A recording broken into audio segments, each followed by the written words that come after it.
Welcome to Leading Today with Dr. Lisa Bagby. I'm Dr. Lisa Bagby, and today I want to talk to you about some things that have been on my mind quite a lot lately. I want to start with a question though. When was the last time you felt truly safe enough to trust? Not physically safe, but emotionally safe. Safe enough to believe people mean what they say, and safe enough to believe leaders are acting with integrity. Safe enough to believe your community still cares about one another. Because if we're honest, many of us are carrying, I believe, a level of exhaustion that we can't quite explain. We see it in our workplaces, we see it in our communities, we see it in ourselves, and I believe much of it stems from one thing: the human cost of poor leadership. Today, we're talking about what happens when chaos becomes normal and what it does to people. Something that might make all of us a little uncomfortable, but not because it's political, not because it's controversial, but because somewhere deep inside, most of us already know it's true. Look around. Look at our workplaces. Look at our communities, our families. Look at our country. There is a heaviness that seems to follow us everywhere.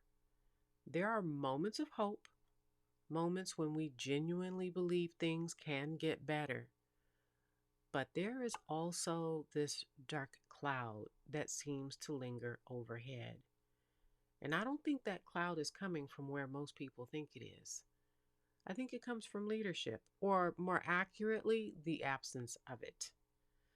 This is a human connection crisis caused by leadership failures. And leadership matters more than most people realize because leadership is never contained to a boardroom.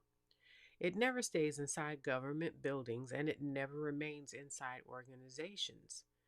Leadership spills. It spills into families, it spills into communities, it spills into culture, and it eventually spills into the hearts and minds of people. When leadership is healthy, people flourish. When leadership is toxic, people suffer. When leadership is chaotic, people lose their footing.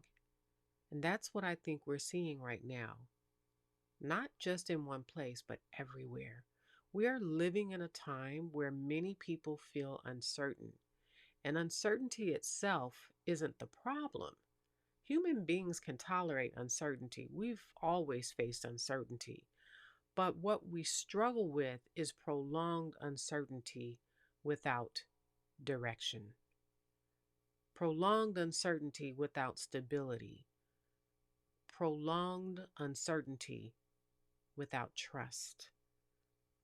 Research consistently shows that when people experience chronic uncertainty, stress responses increase, trust decreases, anxiety rises, people become more guarded, more suspicious, more fearful, more disconnected. Think about that for a moment. When people don't know what comes next, they stop focusing on growth and start focusing on survival. And survival changes people. It narrows our thinking, it shortens our patience, it reduces our empathy. It makes us retreat into ourselves. We stop asking, how can I help? And we start asking, how do I protect myself? And that shift has consequences because toxic leadership doesn't just create organizational problems, it creates human problems. People become exhausted, disengaged, cynical, distrustful, not overnight, but gradually, almost invisibly, one disappointment at a time, one contradiction at a time, one act of selfishness at a time. And eventually, people stop believing, not just in leaders, but in each other. And that's when the real damage begins. The damage isn't simply bad decisions. The damage is what happens to people. People begin asking questions they never used to ask. Can I trust my neighbor? Do people actually care? Am I really seen? Am I really valued? Do I belong here? Can community still exist? These questions are not signs of weakness. They're signs that people are searching for safety, for connection, for something solid to stand on. Because human beings were never designed to thrive in perpetual chaos. Our nervous systems were not built for it. Our relationships were not built for it. Our communities were not built for it. And when chaos becomes normal, hypervigilance becomes normal too. People begin scanning for threats instead of opportunities, protecting instead of connecting, defending instead of understanding. The result is a society that slowly becomes disconnected from itself. And disconnected people don't and can't build strong communities. Disconnected people don't create trust. They don't create belonging. They simply survive.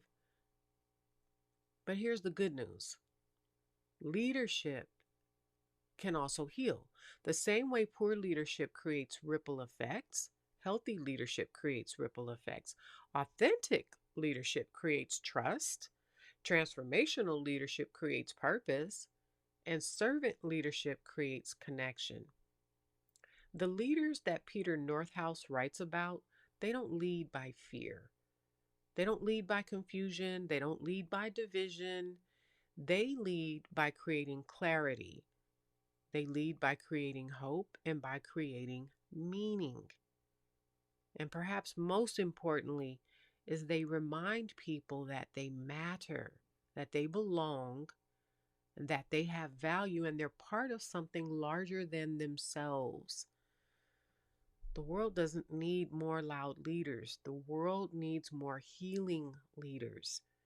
People who tell the truth. People who create stability.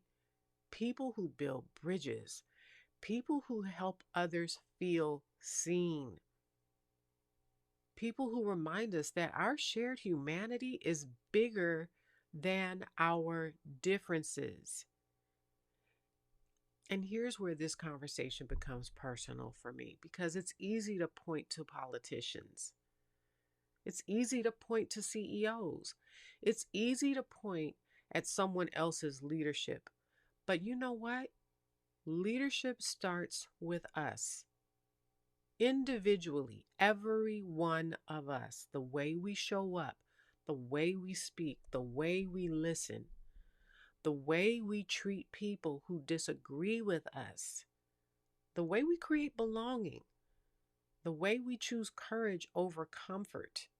Every one of us is creating a ripple. The question is, what kind? Because whether we realize it or not, we are all shaping the emotional climate around us. We are either contributing to fear or we are contributing to hope, contributing to division or contributing to connection, contributing to chaos or contributing to healing. And right now, I think the world desperately needs healing. So my challenge to you today is simple. Wake up. Pay attention. Recognize what poor leadership is doing to people. Recognize what it's doing to communities, what it's doing to relationships. And then make a conscious decision not to contribute to it. Be the leader who creates calm, the leader who creates trust. Become the leader who creates belonging. Because if enough of us choose to do that, the ripple effect will be greater than the chaos ever was. And maybe that's how we begin finding our way back to each other. Leadership isn't a title, it's an impact. It's how people feel after they've interacted with you. In a world right now that feels increasingly divided, uncertain, and disconnected, each of us has a choice. We can contribute to chaos, or we can become the source of clarity, trust, and connection. The world just doesn't need more noise. It needs more leaders who remind people they matter. Thank you for joining me on Leading Today. Until next time, lead with intention, lead with courage, and be a leader who helps someone believe in people again.